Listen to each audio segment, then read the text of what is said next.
Guys, I'm Ethan Moore from Stockroom Supply. Today I'm going to set up the sliding track on the Rikon bandsaw. So this is the sliding track for the round rail version. It's not the universal, but the round rail. It is really simple, but what you're going to get in the package is a track like this, the machined aluminum block that'll ride on the rail, and a little bag of hardware. So the first thing I want you to do is take the track out of the package and lay it so that the flat side, the widest, flattest side, is towards the blade.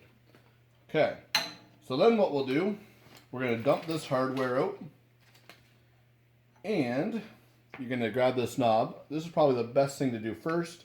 If you don't thread that in at the very beginning, when it's underneath, it can be a bit of a pain to get at. So we'll thread this in so it's just not quite proud of that hole in the center here. So we'll thread it in just like that. And then we'll get our hardware here. So one machine screw, you're going to put it through like that. And you're going to want the nut with the skinny side up. Just thread it on a couple threads. Same thing over here. Okay. So once we have that little system assembled here, we're going to flip this track over just like this. We're going to take this block and we are going to slide it into these two slots. So line this up and slide it in just like that. Move the handle out of the way.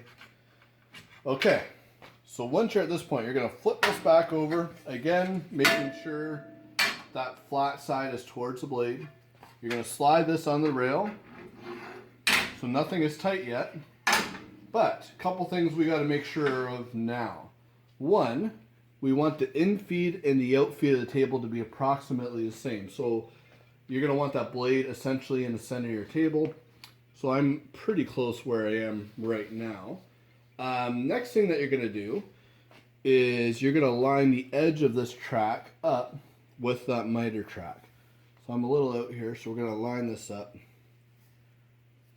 right like that. Okay, once you're at that point where everything's aligned, make sure you just tighten your little handle here on the bottom. We get a couple screws or a little further to go in here. Okay. So now that's tight, and then you're going to need either a Phillips screwdriver or a black Robbie here. I got a black Robbie, and we are going to tighten these two machine screws on the bottom. So snug them up, snug them up.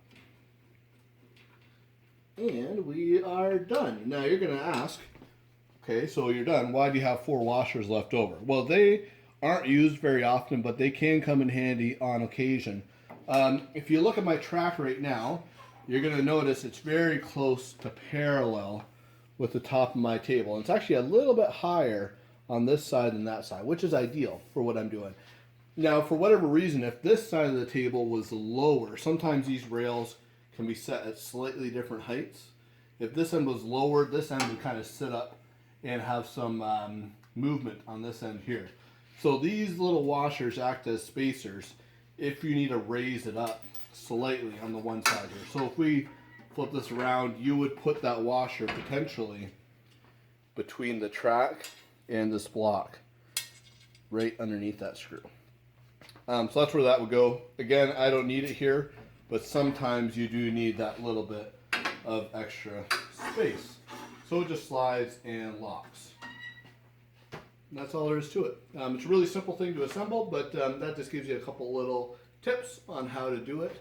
If anybody else has any questions, you can email me at info@stockroomsupply.com or comment on the video. Now, if you want to see future videos, make sure you subscribe and hit the little bell button, because that'll alert you when a new video gets posted. Also, add us on Instagram at Stockroom Supply.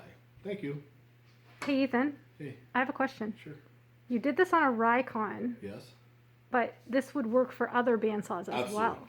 Any bandsaw that has a round rail on it, it's the same system. Now, some of the round rails are slightly different diameter.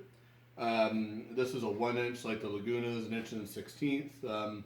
The old Deltas are 1 3/16, but it's all the same process on all the saws. Just have a different rail guide on those other machines. Thanks.